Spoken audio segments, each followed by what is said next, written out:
Shalom Elohim Bapak Ibu dan teman-teman terkasih dalam Tuhan Yesus Kristus. Puji Tuhan kita berjumpa kembali dalam program Persaksian Iman yang luar biasa ini. Doa dan kerinduan saya perlindungan Tuhan sempurna buat kita semua ya, buat Bapak Ibu dan teman-teman semua. Bahkan diberkati Tuhan berlimpah-limpah, menjadi berkat bagi banyak orang, memuliakan nama Bapa kita yang di sorga, dan tentunya Bapak Ibu dan teman-teman semua berbahagia ya, sehat sejahtera ya. Puji Tuhan, puji Tuhan, puji Tuhan. Baik, hari ini kita akan mendengarkan kesaksian dari Ibu Suryani, ya. Beliau ini adalah seorang muslimah yang penggemar dugem, ya. Hidupnya penuh dengan kemaksiatan, penuh dengan dunia malam yang gelap, dan juga beliau ini muslimah yang tidak hanya sering mengolok-olok kekristenan, tetapi juga menghina Tuhan Yesus. Dan pada akhirnya, ketika beliau mendengarkan, tanpa sadar mendengarkan lagu-lagu rohani, beliau mengalami suatu keadaan yang membuat beliau tercenung, ya, termenung, terpaku, memikirkan lagu-lagu tersebut, memikirkan syair-syairnya, entah bagaimana, ternyata Roh Kudus bekerja.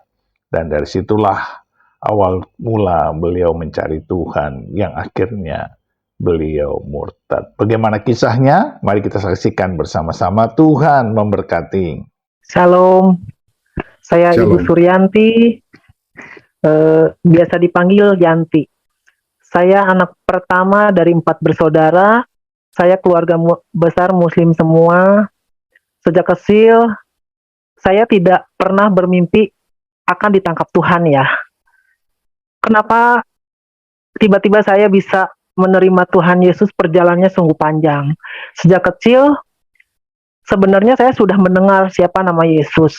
Cuman memang saya belum mengerti siapakah dia gitu, karena sejak SMP saya juga dikerumuni dengan orang-orang yang berlatar belakang Kristiani, dan sejak kecil saya juga senang sama lagu-lagu rohaninya Julius Sitanggang. Cuman saya nggak ngerti bahwa saya ternyata pada akhirnya saya ditangkap Tuhan gitu.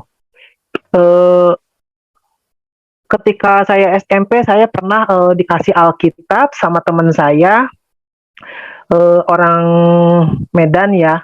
Waktu itu saya juga sering ngeledekin teman saya kalau dia berdoa gitu kan. Saya bilang jangan tutup mata, nanti dia setiap mau makan dia berdoa tutup mata lipat tangan kan. Saya bilang, Pipi kamu berdoa kayak gitu terus nanti telurnya diambil. Pokoknya yang gitu-gitulah ya. Saya selalu meledek teman-teman saya. Seiring waktu perjalanan, saya sih nggak selalu gimana gitu ya. Udah abaikan, tapi terus semakin lama saya hidup yang tidak karuan. Saya memang orang Muslim, tapi saya memang kurang ya ketaatan, sholat atau gimana gitu kan. Bahkan saya memang dulu hidupnya di pergaulan bebas kan.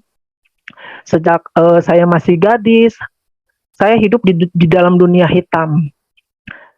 Saya hidup narkoba bebas, pergaulan seks bebas, pokoknya yang istilahnya yang aduh bener-bener ini manusia yang sangat berdosa gitu.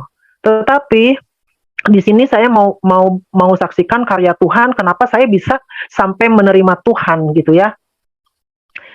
Berawal dari perjumpaan saya dengan Tuhan Yesus, sebenarnya banyak proses yang memang saya hadapi. Kesatu, saya dari kecil memang berlatar belakang Muslim. Kedua, saya hidup dunia yang memang dunia hitam. Tetapi ketika saya ketemu sama Tuhan, itu semua diubahkan. Saya tadinya juga waktu saya pertama kenal sama suami, saya kenal sama suami itu bukan di gereja atau di diskotik ya. Tetapi saya kenalnya di diskotik, dan waktu itu saya nggak nyangka bahwa ini saya akan berjodoh dengan dia. Kalaupun misalkan saat itu saya nggak berjodoh, mungkin saya sampai saat ini saya belum istilahnya belum sampai saya ketemu Tuhan, karena saya tahu ini rancangan Tuhan besar ya atas hidup saya. Saat itu saya waktu tahun 95-an ya, di Bandung itu kan booming, memang benar-benar diskotik bebas, narkoba segala macam. Saya ketemu suami saya, tahun 98 saya menikah, tetapi saya masih berlatar belakang Muslim, dan saya nikahnya juga secara Muslim. Saya nggak ngerti bahwa ini memang sudah rancangan Tuhan ya. Saya ketemu sama suami saya. Nah, suami saya memang dia kan memang memang tukang order kaset CD ya zaman itu, dan saya memang ngikut dia ke Cirebon. Udah di Cirebon saya terus bertinggal di Cilacap di Majenang. Saya jualan kaset. Nah, dari kaset CD itu saya sering mendengarkan lagu-lagu rohani. Saya mendengarkan lagu-lagu rohani setiap saya nyetel terus ya. Sebelum buka toko itu kan saya terus nyetel. Udah di setel gitu, tiba-tiba lama-kelamaan hati saya tuh langsung tek gitu. Kok ini lagu kok sepertinya gimana gitu ya. Kayak ada rasa yang kok bener nggak ya? Kok seperti ini gitu. Saya juga heran terus itu berhari-hari saya terus merenungkan lagu-lagu itu, bahkan pujian-pujian yang di kaset itu dilantunkan gitu. Tapi saya nggak ngerti bahwa itu disitulah letak Tuhan bertahta ya, Roh Kudus bekerja atas hidup saya melalui kaset itu gitu. Lagu-lagu itu yang selalu yang saya dengar itu telah menjamah kedalaman hati saya hingga pada suatu malam saking saya penasarannya, saya gini, saya mau sholat gitu ya. Coba saya mau sholat tahajud kalau memang benar itu Tuhan yang sering dinyanyikan di lagu itu, yang kata orang Isa Al-Masih adalah Yesus, tolong tunjukkan. Saya sholat, saya tahajud, saya bilang ya Allah gitu kan. Saya tetap masih sholat secara ini ya. Saya bilang ya Allah, kalau memang Allah benar-benar Isa Al-Masih, kalau memang benar-benar Allah itu adalah seperti yang lagu di kaset itu gitu kan, tolong tunjukkan bahwa Allah itu adalah Tuhan saya gitu kan. Nah, setelah sholat itu saya tiba-tiba tidur enggak, tapi seperti tidur tapi nyata gitu ya. Kan kamar gelap. Di dalam kegelapan itu tiba-tiba muncul sinar terang di tembok yang awalnya itu kecil-kecil, lama-lama besar dan terang banget. Setelah ngelihat jelas gitu, ternyata ada foto seperti foto yang orang-orang Kristen di Pampang gitu kan. Kan seringnya ke rumah atau kemana aja gitu kan ada gambar itu ya. Terus ternyata gini, oh ini mah kayaknya kayak Tuhan yang suka orang-orang Kristen sembah gitu kan. Cuman saya nggak bisa berkata apa-apa ya, karena saat itu antara antara istri percaya nggak percaya, saya juga. Cuman dia nggak ngomong apa-apa, saya juga belum tek gitu ya. Saya dalam pemikiran saya, kok ini yang muncul gitu kan, tapi saya nggak berani ngomong. Dia juga nggak ngomong apa-apa, cuman dia tersenyum sambil melambaikan tangan. Setelah itu dia langsung menghilang, cuman lambein tangan. Nah dari situ paginya saya ngomong sama saudara saya yang di Bandung, ke Cimong itu kan, Ci, kenapa ya semalam saya teh habis sholat tahajud, saya ketemu, saya diperlihatkan di tembok, tapi muncul itu seperti foto tapi hidup karena rambutnya itu kayak kena angin gitu kan. Nah, kata saudara yang di Bandung yang Kristiani, dia bilang gitu, itu teh Tuhan Yesus gitu. Masa sih? Nah, dari situ kan saya dalam hati saya gini, masa sih? Terus saya ngomong sama saudara saya yang di kampung saya kan. Saya bilang, saya tadi malam teh ketemu, saya teh minta tolong ya, kalau memang benar Tuhan teh saha gitu kan. Sorry ya, saya sekalian pakai bahasa Sunda juga karena waktu itu dialognya gitu. Saya teh ketemu semalam ya sama yang namanya Tuhan Yesus. Wah, itu mah bukan jin, setan katanya. Tapi dari situ hati saya terus berkecamuk ya. Saya setel lagi, putar-putar lagi itu lagu, semakin dalam gitu ya. Akhirnya saya ke Bandung waktu itu. Ke Bandung, ke Cimong. Nah, dari situ saya dibawa ke Gereja Fajar Pengharapan. Di situ waktu saya pertama masuk ke gereja itu, saya merasakan sesuatu yang aduh, saya nggak bisa rasakan sebelumnya. Ada kedamaian yang luar biasa, walaupun saya belum mengerti gitu. Waktu itu saya nggak ngerti, ada yang WL yang lagi nyanyi, pas kebetulan itu lagunya Haleluya Haleluya gitu kan. Itu bulu kuduk saya sampai merinding. Saya saya nggak ngerti ya bahwa itu adalah urapan atau gimana, saya nggak ngerti waktu itu. Saya mengerti setelah saya menerima Tuhan saat ini, bahwa itu ternyata Roh Kudus tuh menjamah saya. Urapan Tuhan itu luar biasa ketika si Well itu nyanyi pun itu terasa ke dalam diri saya. Ada kesejukan, kedamaian yang luar biasa. Nah, dari situ, tetapi memang perjalanan saya kan, saya wanita yang bandel dari dulu ya, karena waktu awal saya menikah juga sama suami, saya cuma bilang gini ke anak-anak, karena saya Muslim aja sampai punya anak dua, saya masih Muslim. Saya mengalami perjumpaan itu setelah saya punya anak dua ya. Saya sering ngomong gini ke suami, kamu udah masuk Islam, nggak usah ngomong-ngomong lagi Kristen gitu kan. Saya bilang anak-anak saya pokoknya harus ke masjid gitu kan. Nah waktu itu anak saya sampai gini, mah kan dia ngaji gitu kan. Saya bilang ya udah ngaji kamu, jangan sampai mau kayak papa kamu ya, Kristen masa nyembah nyembah nyembah orang yang lagi mati terus nggak pakai baju, sampai sampai gitulah, saya ngeledek gitu. Pokoknya saya juga memang tukang ngeledek gitu. Pokoknya tetap saya nggak mau, walaupun sampai mati saya nggak mau terima Tuhan gitu, terima Yesus gitu ya sebagai juru selamat saya. Saya ajarin ke anak-anak pokoknya enggak, karena memang saya kan sejak kecil juga saya ngaji madrasah gitu kan. Nah, tetapi Tuhan memang terus berperkara dengan saya hingga akhirnya saya mengalami perjumpaan pribadi itu, saya diketuk lewat lagu rohani itu, akhirnya saya memang terus, oh ternyata memang ini Tuhan yang saya cari, Tuhan yang memang selama ini terus mengejar saya gitu kan. Nah dari situ tahun 2004 pas tsunami itu yang saya mengalami perjumpaan itu, terus seiring sejalan gitu ya, waktu berlalu, antara iya dan tidak, walaupun saya sudah ngalamin perjumpaan, walaupun saya sudah diketuk sama Tuhan gitu kan, tetapi saya memang masih bandel waktu itu kan, nggak langsung terima 100%. Cuman jamahan urapan Tuhan itu memang seketika itu ada, cuman sayanya masih bandel. Jadi perjalanan hidup saya nggak mulus, dan benar-benar Tuhan itu proses saya sampai sedemikian rupa, karena memang mungkin yang selama ini sayanya memang bandel, akhirnya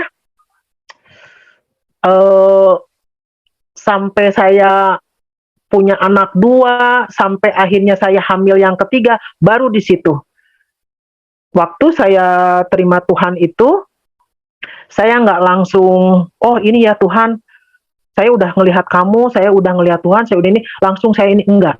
Saya berjalan dengan waktu, saya tetap masih merokok ya, saya masih melakukan hal-hal yang memang sebelum saya menikah. Waktu itu saya waktu muda memang aduh luar biasa ya, bukan saya pengen mengumbar aib, bukan saya pengen menceritakan tentang dosa-dosa saya, tapi yang saya mau saksikan di sini bahwa karya Tuhan itu luar biasa kepada saya dalam hidup saya. Itu yang saya mau saksikan. Ketika saya terima Tuhan, ketika saya sudah mengenal Tuhan, ketika saya sudah ditangkap Tuhan, itu yang akan saya saksikan. Karena Tuhan itu terlalu dahsyat bagi saya. Waktu saya, sebelum saya benar-benar terima Tuhan, saya juga waktu muda pernah mengalami overdosis, pernah mengalami sesuatu yang rasanya jijik untuk diceritakan ya. Karena setiap kesaksian demi kesaksian saya menceritakan bahwa Tuhan Yesus itu luar biasa. Kenapa saya mau menerima Tuhan? Itu memang luar biasa. Cuman ada sesuatu yang memang kadang-kadang, aduh ini perlu nggak ya disaksiin? Tetapi Roh Kudus sering mengingatkan, kamu sedang menelanjangi karya si iblis. Kamu harus saksikan. Karena kamu harus jadi saksi bahwa kamu menerima Tuhan Yesus itu benar-benar Tuhan yang hidup, yang telah mengubah diri kamu. Nah itu. Akhirnya saya diberi kekuatan bahwa Tuhan Yesus itu memang sungguh luar biasa. Karena bisa mengubahkan diri saya yang tadinya memang tidak percaya sama sekali, akhirnya saya tidak mau meninggalkan Tuhan Yesus. Waktu itu juga sebenarnya kalau kilas balik ke masa lalu, saya pernah kecanduan narkoba dan sempat saya juga overdosis ya. Waktu tahun 95-an, sekitar 95, saya pernah masuk rumah sakit bungsu. Di rumah sakit bungsu itu saya overdosis gara-gara ekstasi. Nah, di dalam saya waktu itu kan sempat pingsan beberapa jam, Dan teman-teman yang melihat saya itu, mereka bilang katanya saya mati 2 jam gitu kan. Padahal yang saya alami waktu saat saat saya terbaring di rumah sakit itu, saya ngalamin sesuatu yang seremnya luar biasa. Saya kayak seperti dibawa ke alam yang semua api ya, tapi saya masih ingat sampai sekarang dan itu tidak pernah terlupakan. Tapi saya dulu tidak tahu bahwa itu adalah Yesus. Sekarang saya mengerti kenapa orang itu ada ketika saya overdosis itu ternyata itu adalah Tuhan. Karena waktu saya overdosis, waktu saya dibawa ke alam itu yang api sampai seluruhnya penuh dengan api, tiba-tiba ada orang laki-laki yang mengangkat saya dan membawa saya ke sebuah gubuk. Nah, di situ laki-laki itu tidak tidak ngomong apa-apa juga, dia membawa saya ke gubuk itu dan dia membaringkan saya di situ. Saya merasa di situ itu adem, sejuk. Tiba-tiba saya pas buka mata, saya udah sadar, udah siuman, di sekeliling itu ada teman-teman saya.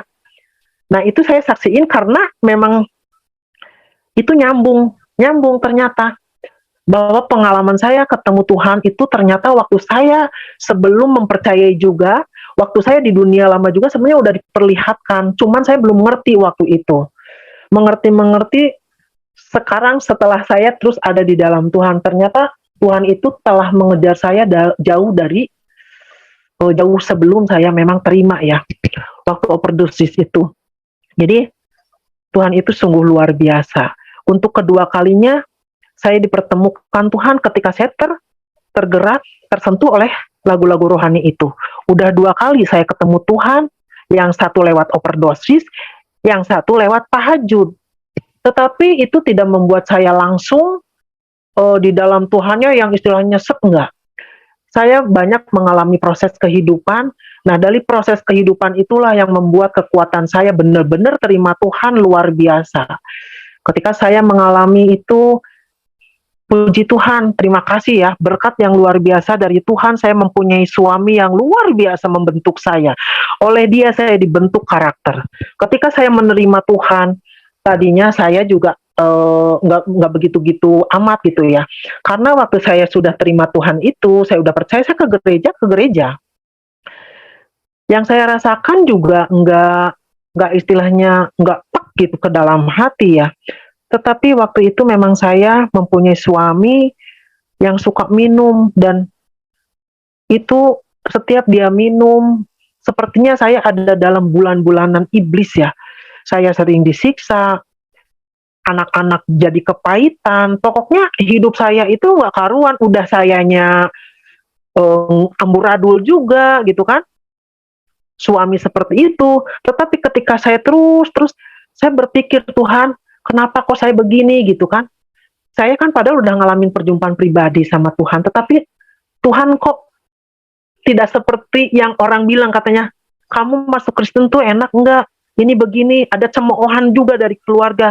Bahkan ketika keluarga saya tahu saya masuk Kristen, mereka sering ngomong gini, kenapa kamu masuk Kristen hidup kok susah gitu kan? Kan biasanya kalau orang Kristen tuh udah enak katanya gitu kan. Nah, dari situ semua ya omongan-omongan itu juga saya alami dan memang kenyataannya memang seperti itu. Saya tidak semulus, tidak seindah apa yang orang rasakan waktu itu kan. Tapi seiring waktu, terus saya tetap mencari Tuhan walaupun hidup dalam kesesakan, dalam berbagai hal pencobaan, saya mencoba untuk terus mencari Tuhan. Karena saya udah punya anak 2 dan ketiga sampai 4 ya. Itu belum bisa istilahnya membenahi kehidupan saya yang istilahnya, aduh Tuhan, saya sudah ketemu Tuhan tapi kenapa begini gitu kan. Hidup saya tuh seperti aduh, seperti benar-benar hancur ya, hancur. Karena menurut saya gini, saya udah ninggalin agama lama saya dan saya udah mempercayai Tuhan, tetapi malah hidup saya semakin seperti dibully gitu kan. Seperti masuk ke dalam yang padang gurun yang benar-benar tidak ada siapapun. Saya berjalan sendiri di situ. Kalau memang saya mau menceritakan kebaikan Tuhan dan kesaksian yang luar biasa ini, sebenarnya nggak akan cukup ya 1 malam. Tapi saya mau ambil garis besarnya bahwa hidup di dalam Tuhan itu memang ada janji yang luar biasa. Saya berjalan, saya mempunyai anak 4. Saya punya suami yang istilahnya dari pertama ketemu di diskotik. Dia kelihatan baik cuman beberapa bulan awal ketemu. Setelah saya bareng sama dia sampai detik ini, saya istilahnya, aduh, eh, kok seperti ini gitu. Tetapi memang yang saya mau katakan, puji Tuhan, Tuhan Yesus itu terus berkarya. Di dalam kesaksian ini, saya menceritakan suami yang dulu seperti itu sebelum saya benar-benar sama Tuhan gitu ya. Jadi di dalam penerimaan di dalam saya menerima Tuhan itu juga nggak langsung gitu. Oh iya ya, ini Tuhan Yesus. Enggak. Karena seiring proses, seiring waktu saya terus mencari Tuhan, seiring waktu itu juga suami terus semakin gila gitu kan. Sampai saya pernah ngalamin yang namanya suami mabok, tidur di depan jalan gitu kan. Yang luar biasa lah pokoknya, yang kalau orang melihatnya sampai ketakutan. Tetapi dalam hal ini saya mau buktikan bahwa Tuhan Yesus yang saya sembah, yang saya anut, yang saya memang terima pasti hidup, dan itu memang hidup, bukan hanya omong kosong dan bukan hanya kata-kata gitu. Nah, dari situ saya terus mencari dan saya membuktikan.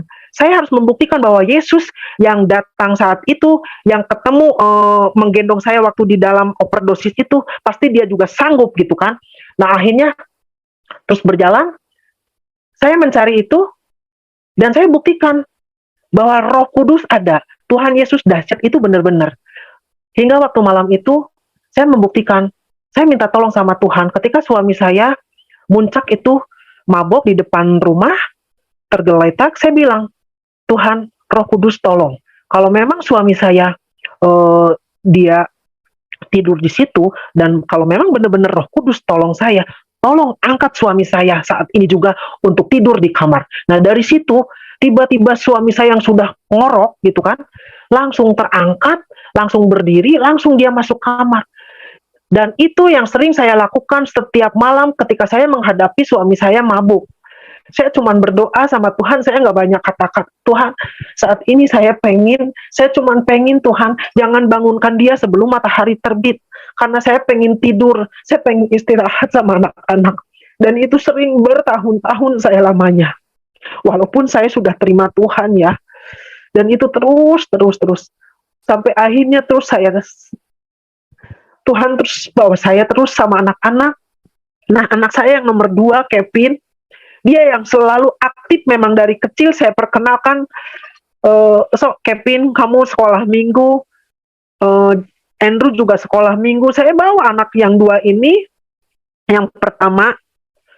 Nah, ini dari Kevin ini, dia sering ke gereja, dia sering sekolah minggu, dia yang selalu ke mamahnya ya, saya gini, Mah, tolong dong, ayo ikut persekutuan, ikut ke gereja. Walaupun saya udah terima Tuhan, walaupun saya udah mengalami perjumpaan, karena memang saya bandel, saya nggak langsung 100%.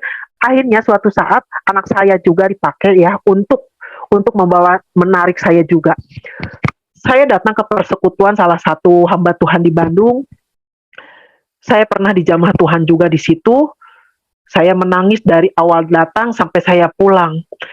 Di situ hati saya langsung seperti gini, kamu memang harus lebih dalam lagi kenal sama aku gitu.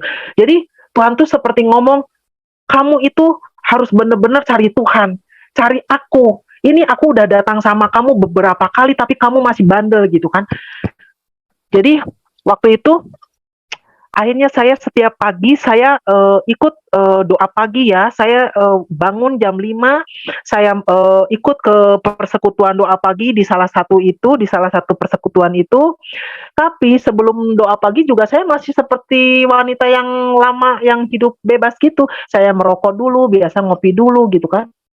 Saya bawa anak-anak yang kecil juga.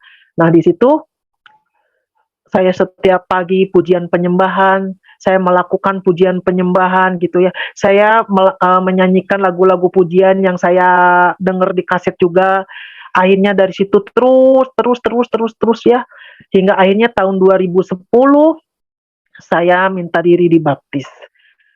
Sudah dibaptis sama Pak Agung Takaryana waktu itu. Awal saya dibaptis juga, saya merasakan badan saya seperti gimana ya, nggak bisa dijelaskan, seperti bara api yang dimasukkan ke es, dan merasa ada sesuatu yang memang keluar lepas gitu ya. Tetapi memang dasar bandel, saya ya masih seperti itu juga gitu. Jadi perjalanan hidup saya ikut Tuhan itu nggak mulus, bolak-balik ke situ lagi, bolak-balik ke situ lagi, hingga pada akhirnya di tahun 2011 mungkin ya. Nah dari situ saya benar-benar diketuk, mempunyai kasih mula-mula yang luar biasa. Seiring proses perjalanan, saya akhirnya terus mencari Tuhan, mencari Tuhan, mencari Tuhan, hingga akhirnya saya juga semakin mencari Tuhan, saya semakin dibentuk sama Tuhan. Bukan bukan bukan kesenangan yang saya dapat, bukan tujuan yang saya harapkan mulus. Di situ suami saya semakin gila juga.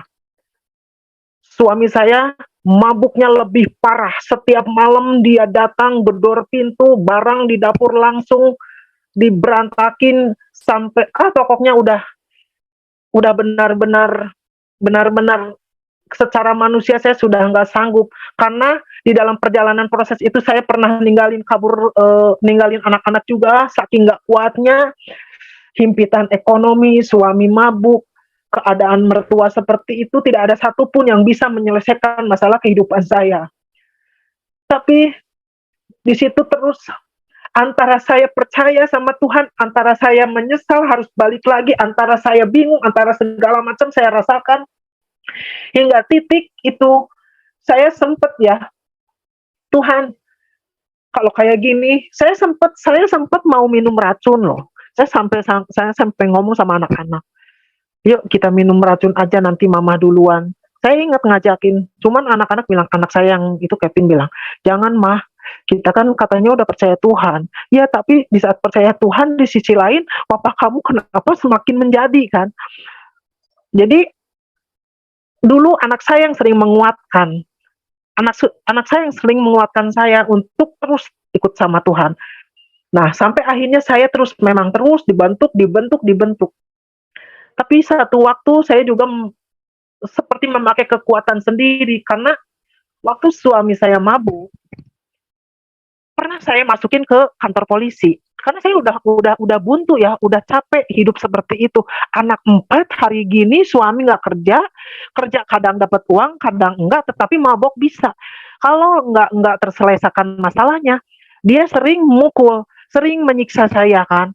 Sampai malam itu dia pulang malam, dia mabok parah, dia mau nusuk saya pakai obeng, dia kan nggak sadar. Waktu itu saya sudah muncak, anak-anak juga sudah muncak, udah sekarang mah jalan satu-satunya kita lapor polisi, masukin papa ke penjara biar kita tenang gitu kan.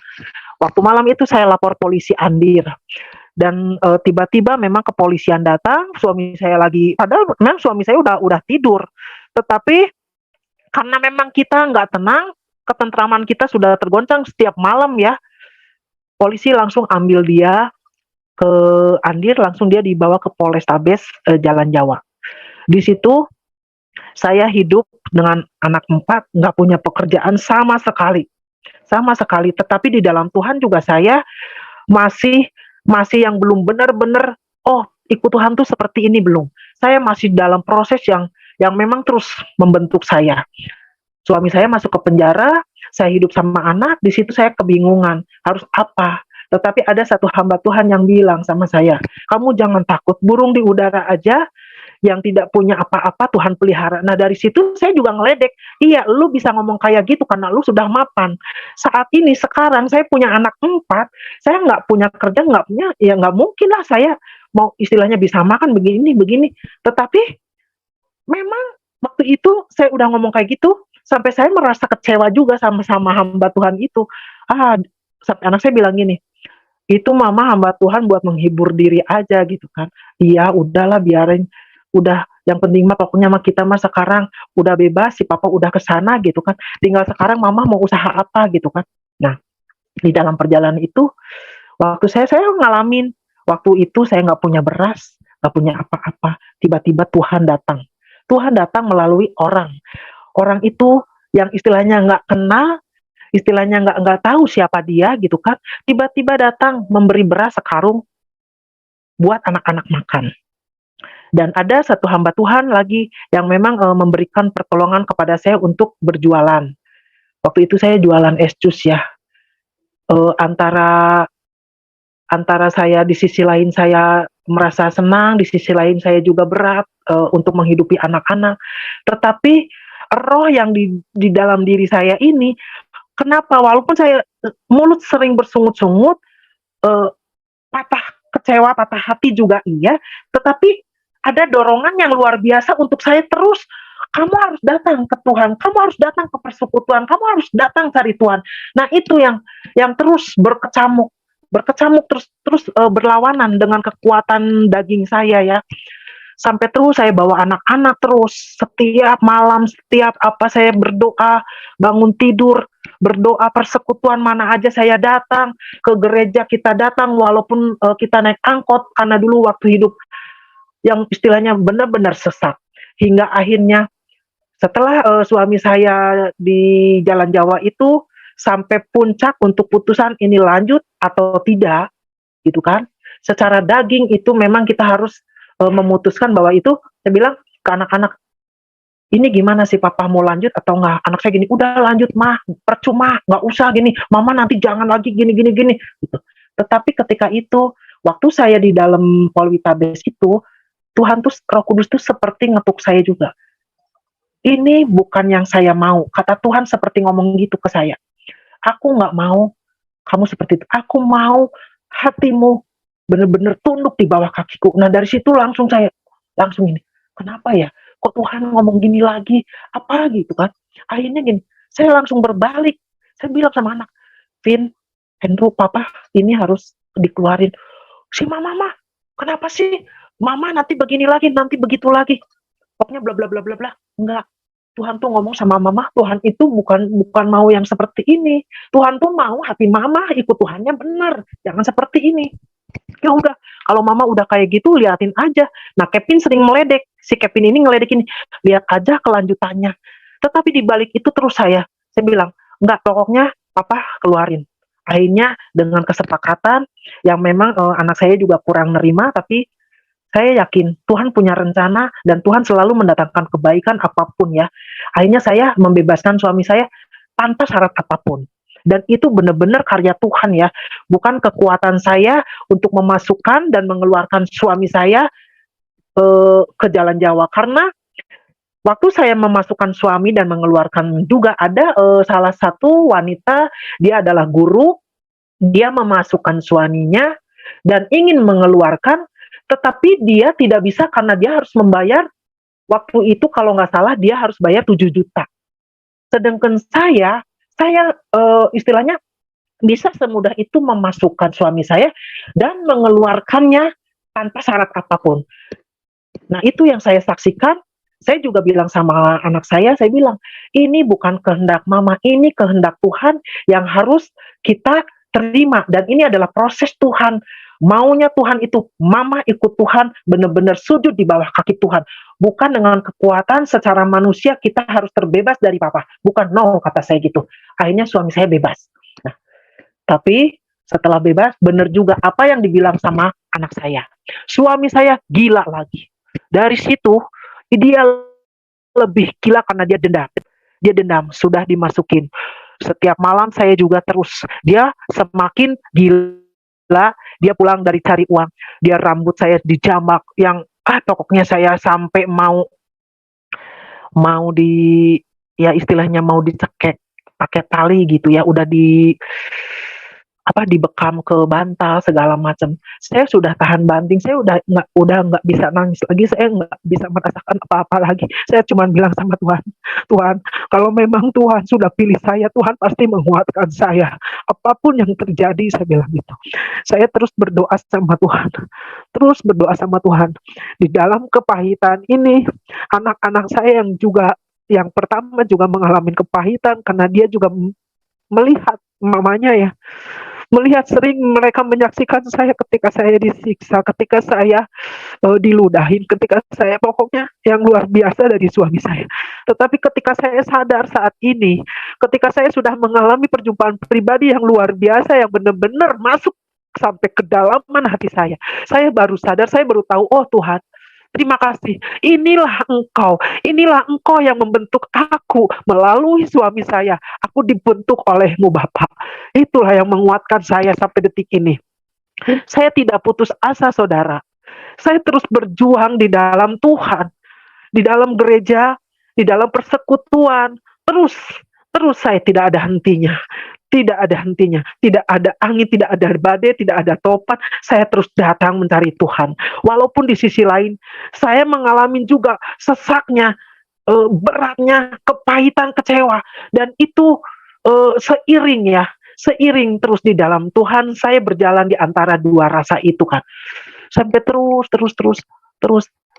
Ternyata sudah itu ada lagi pergumulan di dalam gereja, di dalam persekutuan. Sampai akhirnya saya meninggalkan persekutuan itu, dan saya juga bilang sama Tuhan, Tuhan, tapi bagi saya sesuatu di luar keluarga, sesuatu yang di luar sana tidak seberat apa yang saya alami, dan saya anggap itu biasa-biasa aja. Tetapi walaupun biasa-biasa, saya tetap bilang sama Tuhan bahwa Tuhan, kalau memang Tuhan mau bawa saya kemanapun, Tuhan pasti mempertemukan saya dengan orang-orang yang tepat. Nah, di situ, di dalam kekelaman hidup saya menghadapi suami yang seperti ini, saya ketemu sama salah satu seorang hamba Tuhan. Dia juga orang yang luar biasa dipakai Tuhan. Dia juga orang yang luar biasa diproses sama Tuhan. Dan lebih dari saya ternyata, saudara. Dari situ saya mendapat kekuatan yang luar biasa. Dan saya bisa mengambil hikmat. Saya bisa mengambil pelajaran yang sungguh luar biasa. Dari pertemanan itu, mulai saya dibawa pelayanan yang istilahnya, ini loh, kamu itu sekarang punya suami seperti ini, kamu harus melayani orang yang seperti kamu. Saya berhadapan dengan orang-orang yang seperti itu. Nah, di situ memang saya berhadapan dengan orang-orang yang memang mengalami seperti saya. Saya pernah pelayanan kepada ibu yang punya anak 2, suaminya mabok terus. Di situ ternyata Tuhan itu luar biasa. Di sisi lain saya bergumul dengan suami saya seperti ini, tetapi ketika saya keluar melayani seperti itu, justru Tuhan memakai saya untuk memulihkan orang itu. Nah, itu luar biasanya Tuhan. Dari pelayanan itu, ternyata Tuhan yang justru yang langsung membereskan masalah saya di rumah. Pelan tapi pasti ya. Terus berjalan waktu, keadaan saya terus Tuhan pulihkan. Suami saya yang tadinya mabok, setelah itu kecewa, dendam, karena saya terus sujud di bawah kaki Tuhan, menangis. Walaupun prosesnya memang lama, nggak seperti membalikan telapak tangan ya, tetapi janji Tuhan itu pasti iya dan amin. Dan itu saya saksikan saat ini juga, puji Tuhan ya, melalui berbagai proses keadaan, melalui proses kehidupan, akhirnya Tuhan selesaikan sempurna atas kehidupan saya. Walaupun sebenarnya secara dunia arti sempurna itu relatif, arti sempurna itu apa ya? Jadi tergantung porsi masing-masing. Tapi saya katakan bahwa itu kesempurnaan yang Tuhan sudah beri kepada saya, itu jauh lebih dari apa yang saya pikirkan saat ini. Puji Tuhan, saudara, anak-anak saya, Kevin, Andrew juga dipulihkan. Karena anak saya juga mengalami kepahitan waktu dia SMP, dia pernah dicambuk sama bapaknya, seperti Tuhan Yesus waktu disalib dicambuk. Anak saya dicambuk pakai kabel listrik, saudara. Dan dia sampai memar, badannya penuh, dia lari ke sekretariat gereja. Pokoknya kalau saya ungkapkan semua, waktu saya diproses Tuhan itu luar biasa. Tetapi di sini yang saya mau saksikan bahwa kedahsyatan Tuhan ketika kita mengenal Tuhan, ketika kita menerima Tuhan yang sesungguhnya, bahwa Yesus adalah Tuhan yang hidup, Dia adalah jalan dan kebenaran, dan itulah yang saya saksikan saat ini, yang saya membuat saya semakin cinta Tuhan. Karena Tuhan terus berperkara sampai detik ini. Saya mengalami trauma yang sampai saat ini membuat anak saya, waktu itu dia nggak mau kalau papahnya bawa mobil ya. Waktu itu sempat saya diberkati punya mobil juga sebelum masa pandemi ini. Saya pernah mengalami sesuatu tragedi yang kalau secara psikologis mungkin anak saya sudah bisa keganggu ya. Tetapi kuasa Roh Kudus itu benar luar biasa, sungguh luar biasa. Di jalan tol Cileunyi, saya pernah mau dibunuh di depan anak saya yang paling kecil, Justin. Saya sudah dicekek sampai saya bilang Yesus, Yesus, sampai dia bilang, maaf kata, saya cuma meniru omongannya dia ya. Saya bukan saya mau mencemooh, sampai dia bilang gini kasar, sampai pakai bahasa binatang ini. Sok panggil Yesus, Yesus anjing gitu, Yesus ini, Yesus itu. Saya cuma di dalam hati saya berbahasa roh, Tuhan, saya selalu berbahasa roh, saya panggil Roh Kudus itu, sampai anak saya juga nangis, sampai nangis gitu, Tuhan mama gitu, sampai anak saya juga, diam kamu, saya udah dicekek, udah saya nggak bisa ngapa-ngapain. Saya bilang, saya Tuhan, kalau memang saya harus mati saat ini, saya terima, saya siap, biar kehendak-Mu yang jadi. Tetapi bukan itu, saudara, ternyata Tuhan semakin menguatkan saya. Ternyata Tuhan masih terus menguatkan saya. Dari situ saya dibawa pulang, sampai pulang ke rumah saya ditanya sama anak, Mama pasti diapain gitu.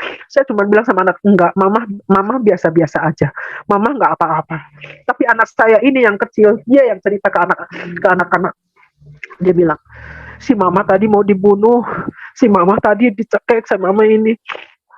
Si papahnya mabok parah, bawa mobil aja sudah diklaksonin, itu di jalan tol, saudara, di jalan tol, orang sunyi, senyap kan, walaupun kita cuma bertiga ya, saat itu pokoknya antara hidup dan mati, saya sudah nggak memikirkan apa-apa lagi. Tetapi dari situ Tuhan memang membuat sesuatu yang dahsyat banget lewat suami saya. Akhirnya setelah sampai saya di rumah, saya biasa lagi, karena memang orang mabok kan nggak sadar. Tetapi saya tahu bukan suami saya jahat. Saya mengimani itu karena roh iblis yang ingin menghancur, memporak-porandakan tentang keyakinan saya, tentang kecintaan Yesusnya yang ada di dalam diri saya. Saya yakin di saat saya semakin mengenal Tuhan, kenapa di sisi lain suami saya semakin menjadi, itu karena iblis tidak mau saya masuk dalam karya rancangan Tuhan. Itu yang saya alami. Hingga akhirnya saya terus berdoa, tidak putus-putusnya saya terus berdoa. Akhirnya suami saya, dia seperti kalah strategis ya. Akhirnya mungkin ini istri saya diginiin tetap aja mungkin gitu kan pikiran dia. Akhirnya bagi saya ketika dia minum, ketika ini saya udah nggak peduli lagi. Arti katanya bukan nggak peduli, nggak doain, nggak. Saya sudah gini, saya udah nggak mau fokus lagi sama hal itu. Saya mau fokus sama Tuhan. Saya setiap dia minum, saya cuma bilang, yuk kita berdoa sama anak-anak kan. Waktu itu saya terus berdoa, ucapin terima kasih Tuhan, Engkau baik, papa saya sudah sembuh, papa saya sudah nggak mabuk. Cuman itu kesederhanaan kita dalam doa yang singkat setiap kita kumpul, karena anak-anak di situ mereka juga orang-orang yang istilahnya polos, ya, anak-anak polos, takut segala macam gitu ya. Cuman kuncinya kan ada di saya. Saya tetap bawa anak-anak saya terus di dalam Tuhan. Hingga akhirnya berjalan seiring waktu, Waktu itu tahun 2000 berapa ya? 2015 kalau nggak salah. Eh saya akhirnya saya bergumul sama Tuhan, "Tuhan, kalau memang saya terus ada di dalam Tuhan, saya juga nggak akan selamanya seperti ini yang istilahnya hidup di dalam ketidaknyamanan, di dalam ketergantungan istilahnya hanya Tuhan yang memberkati dengan istilahnya minta belas kasihan orang. Saya memang harus bekerja, saya bilang. Saya harus bekerja walaupun Tuhan mengirim orang-orang yang memberkati saya ya, entah si A, si B, si C. Tetapi di dalam hal itu saya terus tidak malas ya. Saya melakukan pekerjaan sebagai eh, pembantu rumah tangga itu juga saya alamin, saya mencuci segala macam saya alamin sampai akhirnya saya pengen punya pekerjaan yang bebas, tetapi saya tidak mau meninggalkan persekutuan, tidak terikat yang seperti gimana saya masih bisa melakukan aktivitas yang di dalam Tuhan. Akhirnya saya ketemulah dengan aplikasi Gojek. Waktu tahun 2015 kalau nggak salah ya. Di situ saya mulai bekerja sebagai supir Gojek. Waktu saya sebagai supir Gojek pun itu luar biasa Tuhan berperkara dengan saya. Di perkumpulan Gojek itu pun saya sering menyaksikan bahwa saya adalah seorang berlatar belakang Muslim. Saya saya ngomong biasa, saya bisa ngaji juga sama teman-teman karena teman-teman mayoritas kan Muslim. Saya bilang kun payakun pasti begini gitu kan. Sampai teman-teman saya menjuluki kalau ke saya bilang si Mbak kalau ada apa pasti bilang kun payakun pasti jadi gitu kan. Nah waktu itu saya memang jadi sponsor Gojek, terus saya sponsor Grab juga.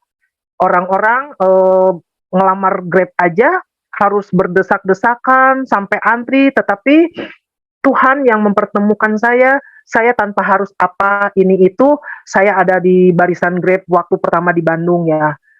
Itu yang sponsori saya dan teman-teman. Waktu di Gojek juga saya Tuhan bawa saya luar biasa melalui aplikasi ini saya ketemu dengan orang-orang yang saat ini sampai sekarang saya bisa bertemu dengan hamba-hamba Tuhan. Salah satunya ada salah satu orang yang di dalam pelayanan suku Sunda, berawal dari saya Gojek saya ketemu orang itu dan akhirnya juga saya terhubung dengan hamba-hamba Tuhan. Jadi di dalam perjalanan mengikut Tuhan itu luar biasa.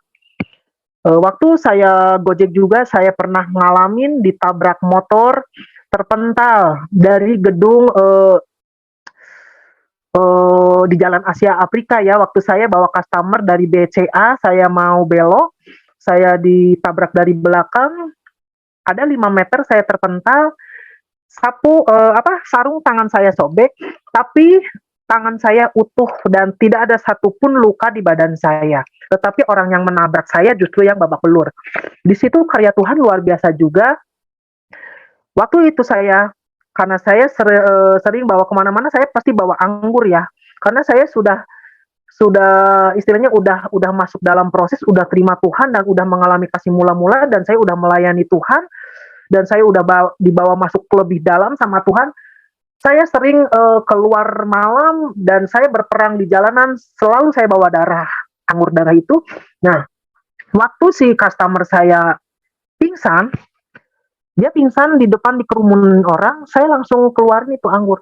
Saya bilang di situ, di sini saya cuman mewakili ya, apapun agama kalian, saya bilang, saya juga orang Muslim, saya percaya Isa Al-Masih dan ini saya bilang, ini ada kuasa darah Isa Al-Masih yang akan saya berikan sama anak ini. Saya bilang, waktu itu saya nggak ingat lagi namanya. Waktu itu anak itu kan pingsan, pakai kerudung. Saya minumin itu anggur itu ke anak itu dan saya berdoa secara sederhana, spontanitas dalam nama Tuhan Yesus. Dalam nama Tuhan Yesus, anggur ini yang telah engkau ubah menjadi darahmu Bapa, darah Yesus berkuasa sehingga anak ini bangun, gitu kan. Akhirnya anak itu yang pingsan langsung bangun dan puji Tuhan, luar biasa, luar biasa. Sampai orang-orang yang berkerumun itu juga ada yang melongo, ada yang heran dan ada yang sepertinya, loh, ini Ibu Gojek kok bisa ngedoain orang yang udah pingsan gitu. Akhirnya anak itu saya bawa ke kantor Gojek untuk mengurus administrasi karena itu tetap ya harus ada pengobatan menurut kantor gitu kan. Setelah itu ada satu hal yang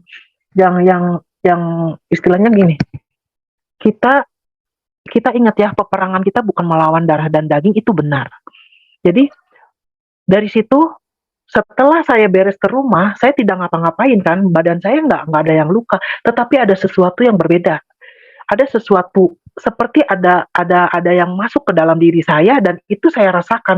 Sampai saya bilang gini, saya bilang sama teman saya waktu itu, "Tolong dong ya bantu saya untuk, doain saya," gitu. Karena seperti ada sesuatu yang ya itulah roh maut mungkin yang waktu itu sebenarnya mengincar saya ya, tetapi karena ada darah Yesus, akhirnya bukan saya yang kena, tetapi wanita itu yang pingsan. Nah, itulah saya akhirnya didoain, saya pelepasan, dan akhirnya saya dipulihkan kembali seperti aktivitas semula. Dari situ terus saya melayani ketika saya ada memang yang orang yang tiba-tiba ngobrol seiring mengalir saja begitu saya saksikan bahwa saya dulu begini begini. Saya saksikan tentang kebaikan Tuhan, tetapi di situ nggak sembarangan orang tentunya ya. Walaupun Walaupun saya orang jalanan, walaupun saya orang yang bebas, tetapi ketika saya berhikmat, oh ini orang ini harus dilayani atau enggak, oh ini orang ini harus harus harus disaksikan atau enggak. Nah, itu dari situ saya juga lihat-lihat orangnya ya. Tetapi kerinduan saya untuk menceritakan bahwa kesaksian saya bahwa Yesus yang saya sembah itu hebat. Nah, itu yang mendorong saya terus ke setiap orang yang saya jumpai yang memang benar-benar Roh Kudus arahkan gitu.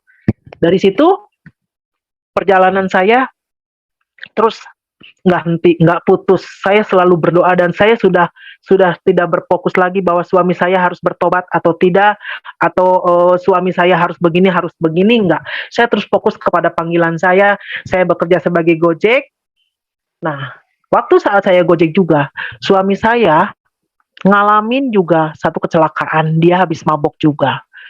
Mabok, kecelakaan pas anak saya lagi baru disunat itu kan. Sampai suami saya bilang, "Kamu suami habis kecelakaan kak nggak doain," katanya. Saya cuman bilang diem aja gitu kan, nggak ngomong. Masa ngedoain harus harus di depan dia gitu kan. Saya nggak ngomong apa-apa, tapi saya cuman ngomong, eh jangan sampai menyesal. Saya cuma ngomong gitu, jangan sampai nyesel gitu kan. Kalau kamu nggak berbalik, kalau kamu memang mau diselamatkan, kamu harus angkat kaki dari lingkungan Cikapundung. Karena suami saya dulu bekerja di Cikapundung. Di Cikapundung kan memang basisnya kota Bandung ya. Orang-orang yang mabuk di situ dulunya kan kayak model eh ya pokoknya bandar-bandar narkoba juga banyak ya. Nah di situ saya terus bergumul sama Tuhan. Tuhan, saya sudah diselamatin sama Tuhan, saya sudah menerima Tuhan, saya sudah merasakan bagaimana kuasa Tuhan dahsyat, bagaimana Tuhan menyertai saya. Saya cuma satu, kalau memang Tuhan mau pulihkan suami saya, pulihkan dengan kehendak Tuhan, pulihkan secepatnya saya bilang. Saya sampai ngomong gitu, tapi kalau memang Tuhan tidak mau mengubahkan suami saya, tolong pisahkan dengan caramu Tuhan. Saya cuma begitu aja ngomongnya, cuma begitu aja. Tetapi bukan semakin semakin ini ya, kenyataan sampai sekarang ternyata Tuhan Tuhan itu buat suami saya terus semakin semakin baik, semakin baik dan semakin baik. Itu yang hebat, anehnya di situ ya. Ketika melepaskan sesuatu yang memang di luar pikiran kita, walaupun tadinya kita punya punya keinginan seperti begini, tetapi ketika kita menyerahkan, oh Tuhan, tapi kan harus ada konsekuensi, harus ada memang kepastian. Kalau memang mau pulihkan, pulihkan. Kalau memang tidak, pisahkan dengan cara. Ternyata Tuhan itu dengan pertanda bahwa suami semakin baik, berarti Tuhan mau pulihkan. Karena Tuhan tidak mau ada satu orang pasti pun binasa kan. Nah itu langsung nempel ke pikiran saya ke ini. Akhirnya gini, saya bilang sama anak-anak, papa kamu ini nggak ngalamin A, B, C lagi. Malah semakin begini, dan akhirnya sampai sekarang, suami saya dipulihkan walaupun memang belum 100%, tetapi saya mengimani bahwa karya Tuhan yang tadinya menurut saya itu memang dia duri dalam daging yang luar biasa dicabut, gimana nggak dicabut ya, bagaimana juga seperti buah si malakama, tetapi ternyata lewat proses suami saya yang seperti ini, Tuhan memberikan kekuatan, Tuhan memberikan akar yang kuat di dalam kehidupan saya bersama Tuhan. Dan Tuhan sungguh luar biasa memberikan kecintaan saya yang semakin dalam sama Tuhan. Apalagi saat ini ya, karena Tuhan terus menjawab dan memberikan janjinya yang memang dia perkatakan, yang dia firmankan kepada anak-anaknya, bahwa rancangan Tuhan itu bukan rancangan kecelakaan, tetapi rancangan damai sejahtera. Dan itu saya imani, saya perkatakan setiap hari. Saya perkatakan setiap hari karena saya tahu bahwa Tuhan sanggup melakukan segala perkara dan perkaranya tidak ada yang gagal. Dan itu terus saya perkatakan.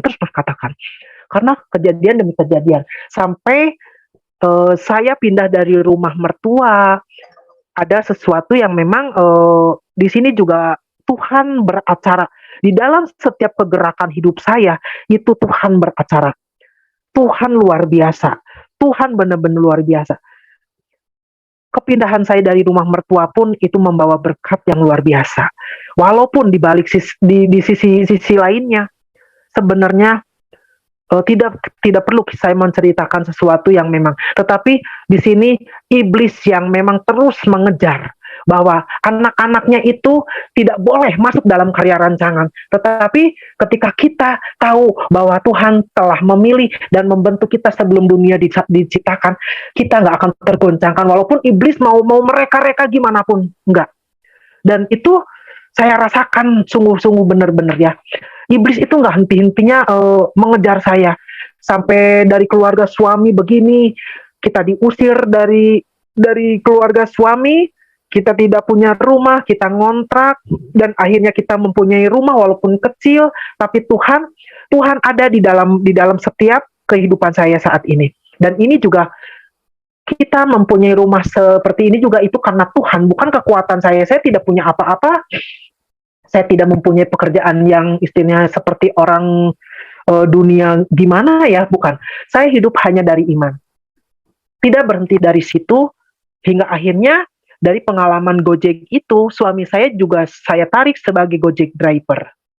Nah, udah itu, dari pengalaman driver Gojek itu, suami saya juga dipertemukan dengan salah satu orang yang memang ada di salah satu tahanan Bandung ya. Saya bukan akan menceritakan sesuatu di luar konteks ya, tetapi saat ini yang saya mau saksikan dengan berbagai kejadian gitu, sampai akhirnya Tuhan pertemukan suami saya dengan salah seorang yang ada di lapas salah satu di Bandung. Nah dari situ pekerjaan dan berkat mulai Tuhan buka-bukakan, hingga akhirnya saya pun Tuhan bawa ke salah satu lapas di Bandung itu, karena saya pun pernah melayani di sana dengan rekan teman pelayanan juga ya. 2 kali saya melayani di sana. Lewat pelayanan itu saya pun sekarang melayani salah satu lapas di situ. Saya dipertemukan dengan orang-orang yang memang secara dunia itu adalah raja-raja ya. Di situ saya nggak akan menceritakan hal itunya, hanya bahwa Tuhan bawa saya ke tempat itu. Dan itulah yang ternyata lewat pekerjaan itu Tuhan membukakan bahwa inilah sekarang Tuhan memberikan sesuatu yang tidak kamu pikirkan, yang tidak kamu rancangkan, tidak kamu praduga sebelumnya, bahwa kehidupan kamu akan Tuhan ubahkan, rohani, jasmani, dan semuanya Tuhan ubahkan. Dan itu saya rasakan sampai saat ini. Puji Tuhan ya, suami sudah bertobat, suami sudah dipulihkan, anak-anak saya yang tadinya kepahitan, Kevin, Andrew yang memang tadinya juga kepahitan, akhirnya anak-anak saya ini juga sekarang sudah dipulihkan. Bahkan anak saya sebentar lagi yang kedua mau lulus, dia ngambil perawat S1, dan puji Tuhan anak saya pun yang pertama Andrew, dia sekarang sudah bekerja, dia juga dibangkitkan dari keterpurukannya sebagai anak yang istilahnya broken home, dan dia mengalami kekecewaan juga dengan rekan temannya. Tetapi dalam hal ini Tuhan terus berperkara, Tuhan itu luar biasa, dan itu yang bisa saya saksikan. Mungkin nggak semua ya, karena ini saya mengalir aja seingat saya, dan saya yang harus menyampaikan, nggak sedetil apa yang terjadi sebenarnya. Ini saya cuma ngambil yang garis besarnya aja. Kemarin juga kita mengalami satu keluarga ya, saya mengalami COVID, itu juga Tuhan berperkaya. Eh, jadi bukan COVID yang saya mau ceritakan seperti viralnya orang ya COVID, bahwa COVID seperti ini, enggak. Tuhan izinkan kami mengalami COVID. Tuhan izinkan mengalami, ternyata, oh inilah COVID, tidak sebesar dahsyatnya Tuhan. Tuhan izinkan supaya saya bisa menyaksikan bahwa COVID itu bukan sesuatu hal yang istilahnya menakutkan. Justru dengan adanya COVID ini, Tuhan mau misbah-misbah keluarga itu ada. Karena Tuhan hanya fokus kepada misbah keluarga. Bukan passion kita di luar sana ya. Karena apa? Karena saya dapat di balik semua ini ada hikmat Tuhan yang terus ada ya.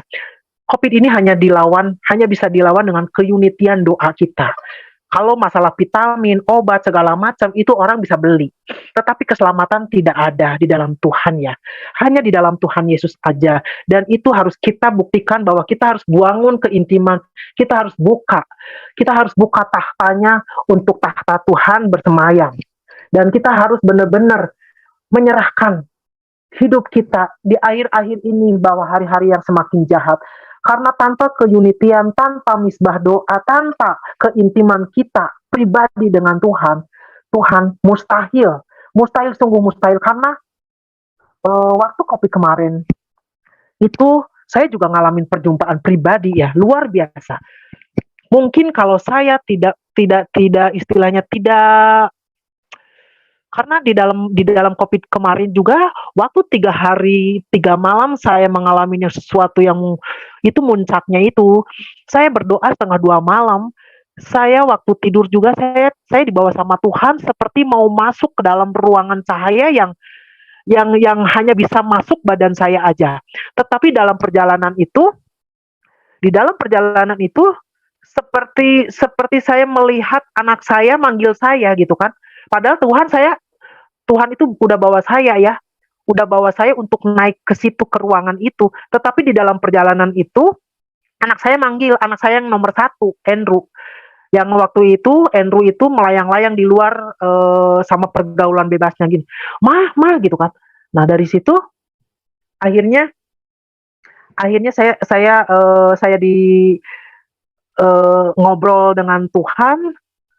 Ada percakapan yang saya sendiri tidak ingat sampai sekarang ya. Cuman saya tahu-taunya, saya sadar seperti ada di tengah lautan yang tidak ada pertolongan apapun, saya mengapung di atas air. Nah dari situ saya dapat sesuatu ya, bahwa di dalam kehidupan ini, di dalam setiap permasalahan, di dalam setiap proses, di dalam setiap kejadian, kita hanya membutuhkan satu pribadi, yaitu Yesus. Hanya itu yang terus sampai melekat sampai sekarang ya. Sampai pokoknya intinya dari semua yang saya saksikan, dari awal saya ditangkap Tuhan, dari sampai saya seperti ini, setiap perjalanan hidup saya itu Tuhan yang bertahta, Tuhan yang beracara, Tuhan yang menguasai, penyertaannya, kecintaannya, kasih sayangnya. Hanya Tuhan Yesus, bukan kekuatan saya. Saya yakin dan percaya Tuhan tidak akan berhenti sampai di sini. Seiring dengan waktu, seiring dengan karyanya, saya yakin dan percaya bahwa kesaksian saya ini hanya untuk kemuliaan Tuhan, bahwa Yesus yang saya terima, yang saya cari, yang saya imani, yang saya percayai bahwa adalah Yesus yang hidup, Tuhan yang ajaib, Tuhan juru selamat dunia, Tuhan juru selamat nanti di alam yang kekal. Dan itulah yang saya bisa saksikan. Kenapa saya bisa mencari Tuhan, kenapa saya semakin gila Tuhan, kenapa saya sampai istilahnya mau bersaksi dan tak mau putus-putusnya sama Tuhan. Terima kasih saudara, kiranya kesaksian saya akan menguatkan untuk saudara-saudara seiman saya, baik yang sudah terima, baik yang memang masih suam-suam kuku, atau sesuatu yang orang yang baru dan mungkin ada yang lagi menonton, lagi mencari-cari seperti saya juga ya, bahwa Tuhan Yesus adalah Tuhan yang hidup, Tuhan yang benar-benar nyata, Tuhan yang benar-benar dahsyat, ajaib. Terima kasih, sekian kesaksian saya. Ya. Kiranya Tuhan memberkati. Shalom. Pesan saya, kalau memang kita mau hidup di dalam Tuhan, hiduplah sesuai dengan kehendak Tuhan dan jangan sekali-kali meninggalkan Tuhan Yesus, karena Dia adalah Tuhan yang benar-benar Tuhan yang hidup, Tuhan yang nyata. Dia adalah jalan dan keselamatan yang memang benar-benar menyelamatkan kita untuk kekekalan yang abadi. Jangan sekali-kali meninggalkan Tuhan.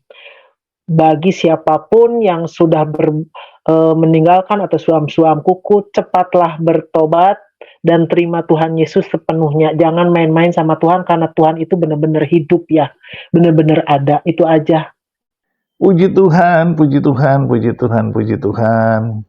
Kesaksian yang luar biasa dari ibu muslimah yang akhirnya bertobat lahir baru dan dalam penderitaan lika-likunya mengikuti Tuhan, suaminya tidak menjadi contoh dan teladan, tetapi akhirnya seisi rumahnya bertobat dan terima Yesus sebagai Tuhan dan Juru Selamatnya. Dan hari ini beliau melayani Tuhan dan beliau melayani di lapas ya. Demikian juga suaminya dan anak-anak yang mengikuti Tuhan dengan setia. Nah, mari Bapak Ibu dan teman-teman semua, kita terus bersaksi, bersemangat, mengobarkan api penginjilan, mengobarkan api doa syafaat. Kita berdoa bagi bangsa kita dari Indonesia ini, dari Sabang sampai Merauke, supaya mengalami lawatan Tuhan, jamahan Tuhan, dan akhirnya terjadilah kebangunan rohani, revival di Indonesia. Saya rindu apa yang terjadi dahulu di Soe ya, pada tahun 1966 terjadi kebangunan rohani besar-besaran sampai penjara-penjara pun sepi karena tidak ada orang yang menjadi jahat. Puji Tuhan, mari kita berdoa dan tetap semangat di dalam Tuhan. Tuhan pasti memberkati doa-doa kita karena Tuhan rindu setiap orang diselamatkan. Tetaplah percaya, teruslah semangat, dan teruslah setia. Tuhan beserta kita dan pasti memberkati kita dengan limpahnya di dalam nama Bapa dan Anak dan Roh Kudus, di dalam nama Tuhan Yesus Kristus. Haleluya, haleluya, haleluya. Amin, amin, amin, amin, amin.